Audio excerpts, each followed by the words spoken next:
Hello, fellow plant lover. About a month ago, I completely cut all the vines off this Satin Pothos, and now it is time to propagate all those vine cuttings I took. So let's get into that. But first of all, I want to show you how the plant looked before I did this to it.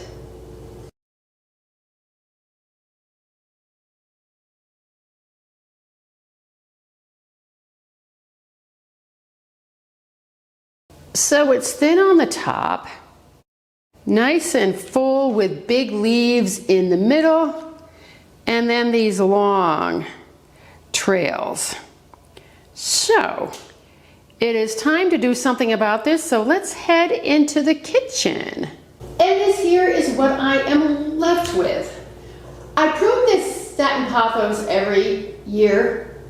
I tip prune it usually twice a year. It grows very flat, unlike a pothos or other vining plants that have a bit of oomph up here. This one does get pretty flat, and it tends to, in my experience, get leggy in between, as you saw, a lot of bare stems. So I cut them all off, and some of them I was able to divide and get 2 cuttings, and some the stems were too bare, so I just got 1 cutting out of them. But anyway, I have 2 jars of cuttings to plant, so that is exciting.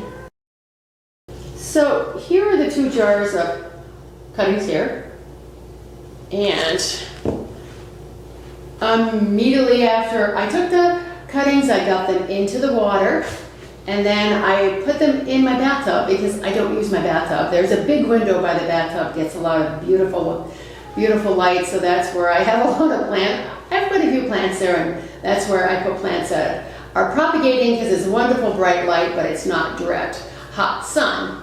And I just changed the water once or twice because it's only been, I think it's been about 4.5 or 5 weeks since I took these cuttings, and the roots are very well along. They are ready to plant. But you will see roots starting to appear after 10 to 14 days, and they do root fast, especially in this season, which is really nice and warm. It is toward the end of July. But before I do any work, the first thing I have to do is get my Tassy Cat off of the repotting mat. So first of all, I want to show you what's going on with what is left of the mother plant. There is new growth coming up here on almost every stem, and that is what I wanted to rejuvenate some of this growth up here. So that I am happy with.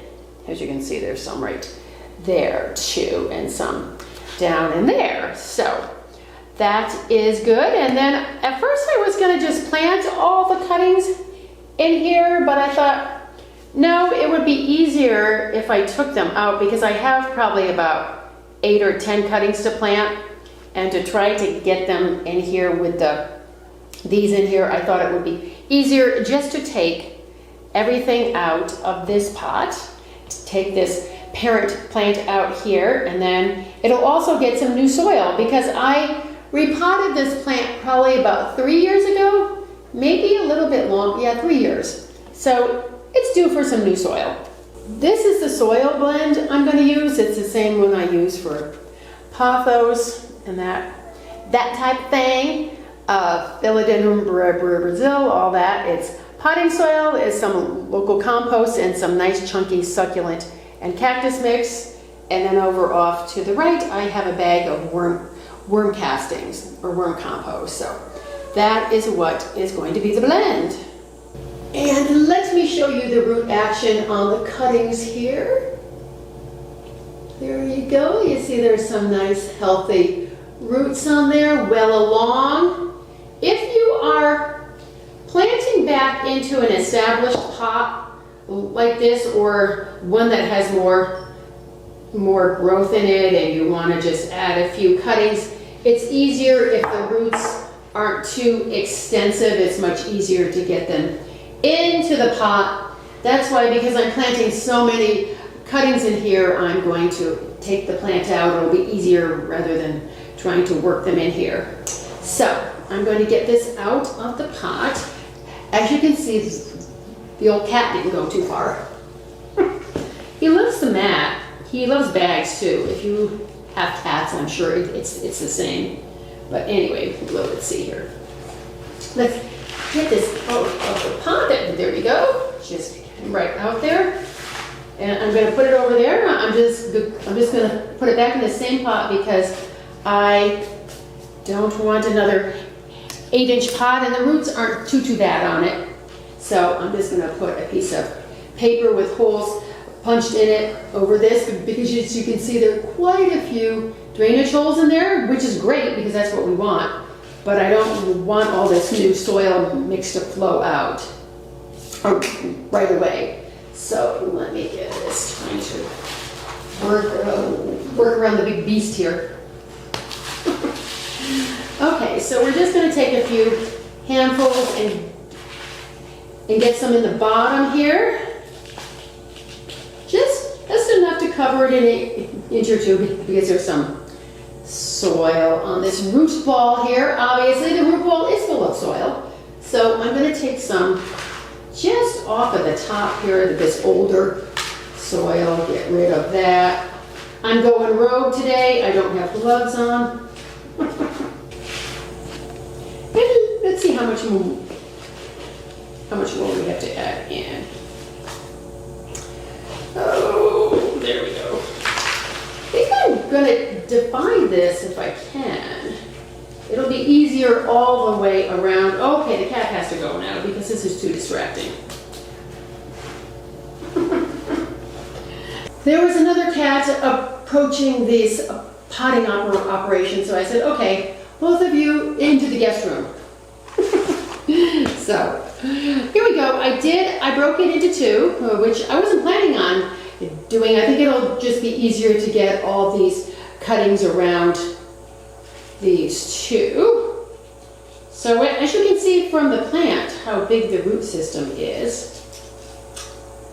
Not too big. That's why I wasn't in all that much of a rush to get a big, huge pot. Plus a big, huge pot takes up more room. So I'm going to plant them. Well, what's going on here? Okay.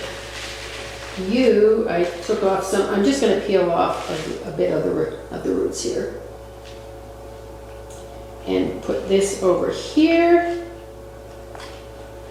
There we go. Okay, so now I have this, and I'm going to be able to get these cuttings in here a lot easier now than trying to poke them all in.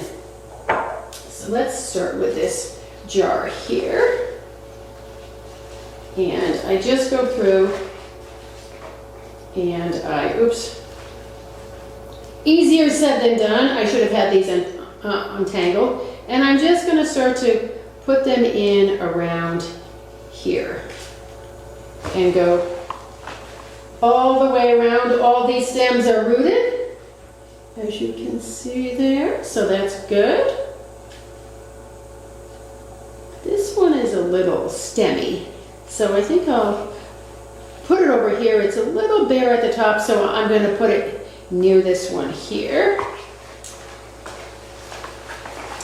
And I'm going to finish up doing this.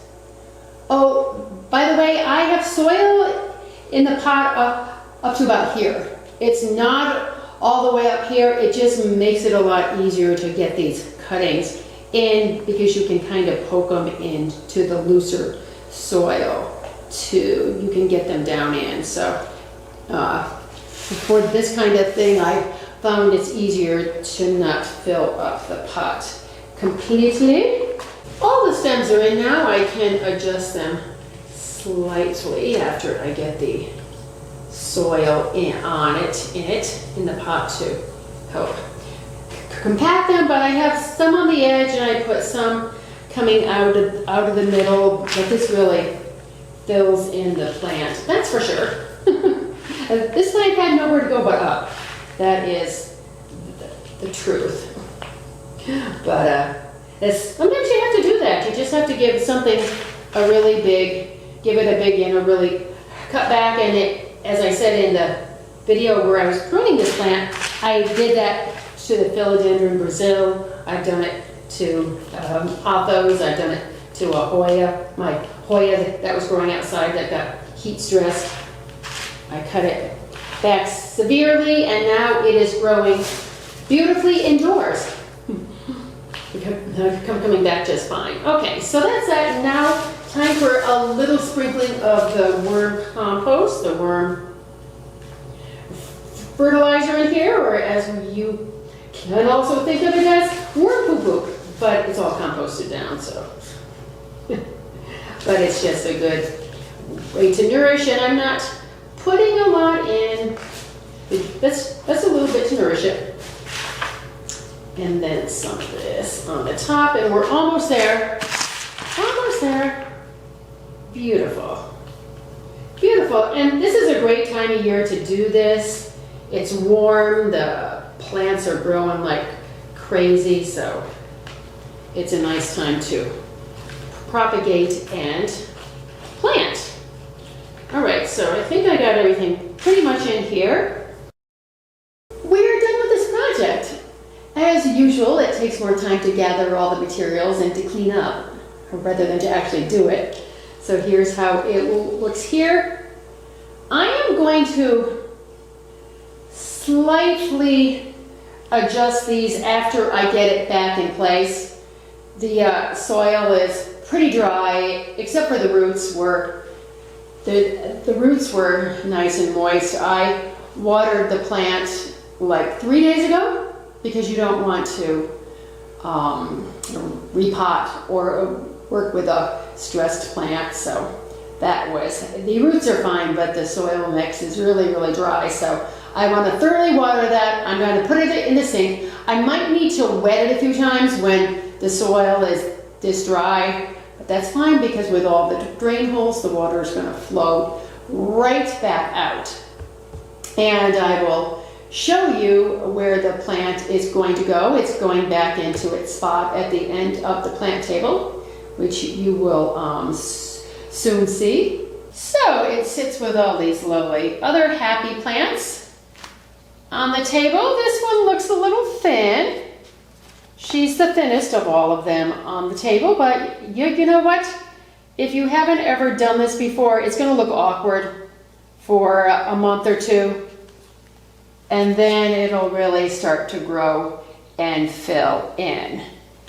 And once it starts to grow, I will have to prune it again. Hopefully, I won't have to do this all over again. So there we are. Right there, all nice and watered and happy to settle on in.